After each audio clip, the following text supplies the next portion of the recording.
और मैं बेरोजगारी के बारे में भी कुछ कहना चाहता था, नहीं बोलने दिया।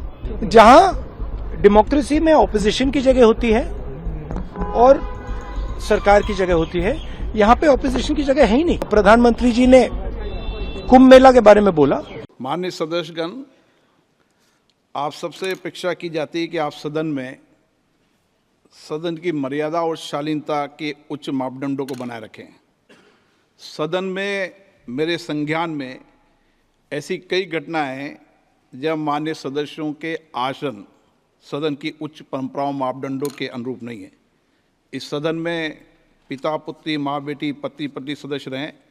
इस परिप्रेक्ष्य में मेरा नेता परिपक्ष से अपेक्षा है कि लोकसभा प्रक्रिया काल संचालन नियम 349 के वर्णित सभा में पालनीय नियमों के अनुरूप सदन में आचरण व्यवहार करें, जो सदन की मर्यादा और प्रतिष्ठा के अनुरूप रहना चाहिए। मैं पुनः आग्रह करता हूं, इस सदन में विशेष रूप से प्रतिपक्ष के नेता से तो ये अपेक्षा की जाती है कि वो आचरण रखें।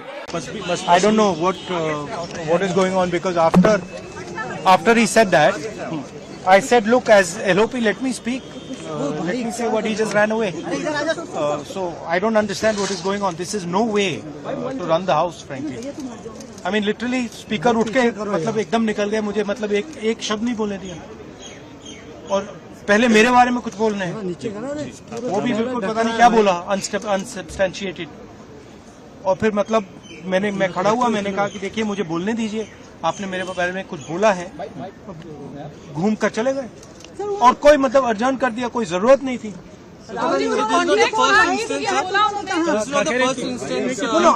देखिए मुझे हाउस में जब भी मैं उठता हूँ, एक कन्वेंशन है, लीडर ऑफ ऑपोजिशन को बोलने दिया जाता है। भैया ये माइक मेरे मुंह में पीछे। लीडर ऑफ ऑपोजिशन को एक कन्वेंशन है कि बोलने दिया जाता है। जब भी मैं खड़ा होता हूँ मुझे बोलने नहीं दिया जाता, ठीक है। तो पता नहीं मतलब ये किस प्रकार से हाउस चल रहा है। जो हम कहना चाहते हैं हमें कहने नहीं देते। सर, पार्लियामेंट्री अफेयर्स मिनिस्टर के खिलाफ भी प्रिविलेज नोटिस लेकर आए थे क्योंकि वो बनाना पड़ा है। स्पेशल आपके ऊपर कहा कि राहुल को मर्यादा में रहने की बात कही। मैंने कुछ नहीं किया है सर, उन्होंने ये कहा। मुझे बोलने दीजिए, मैंने कुछ नहीं किया है। मैं बिल्कुल शांति से बैठा था, मैंने एक शब्द नहीं बोला, ठीक है। और पिछले मतलब 7-8 दिन में मुझे बोलने नहीं दिया, मैंने कुछ नहीं बोला। आपको क्या स्पेसिफिक? मुझे बोलने दीजिए, मैं बोल रहा हूं, मुझे इंटरप्ट मत कीजिए। तो ये एक नया तरीका है जहां डेमोक्रेसी में ऑपोजिशन की जगह होती है और सरकार की जगह होती है। यहाँ पे ऑपोजिशन की जगह है ही नहीं, यहाँ पे सिर्फ सरकार की जगह है। और हम उस दिन प्रधानमंत्री जी ने कुंभ मेला के बारे में बोला, मैं अपनी बात जोड़ना चाहता था। मैं कहना चाहता था हाँ बहुत अच्छा है कि कुंभ मेला हुआ, और मैं बेरोजगारी के बारे में भी कुछ कहना चाहता था, नहीं बोलने दिया। तो अब पता नहीं मतलब स्पीकर की क्या थिंकिंग है, क्या अप्रोच है, बट सच्चाई ये है कि हमें नहीं बोलने दिया। और हम हमारी पार्टी विपक्षी मेन पार्टी है, मैं लीडर ऑफ ऑपोजिशन हूँ। तो ये बिल्कुल नॉन डेमोक्रेटिक स्टाइल से चलाया जा रहा है। फैसला लिया गया है जो जुडिशरी पे और जस्टिस के मामले में जो राज्यसभा में, उसका क्या है? ये तो बात कल साफ हो गई थी जब मैंने उठाया था। तो माननीय सभापति जी ने ये निर्णय लिया था कि मैंने 4:30 बजे बैठक बुलाई, और उसमें यही तय हुआ है कि आगे बात होती रहेगी।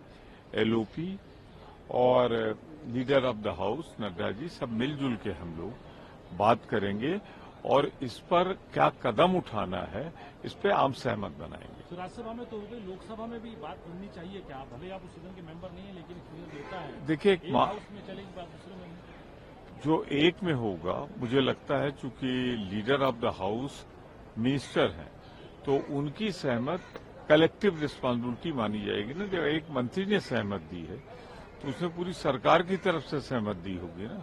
तो जो कलेक्टिव रिस्पांसिबिलिटी, सामूहिक उत्तरदायित्व का निर्णय है, उस पर भी लागू होता है। और ये गंभीर प्रकरण है, इसमें सबको गंभीरता से विचार करके, जिससे भविष्य में ये घटनाएं न हो, क्योंकि न्याय सिर्फ होना ही नहीं चाहिए। बड़ी पुरानी कहावत, न्याय सिर्फ होना ही नहीं चाहिए, दिखना भी चाहिए कि न्याय हुआ है।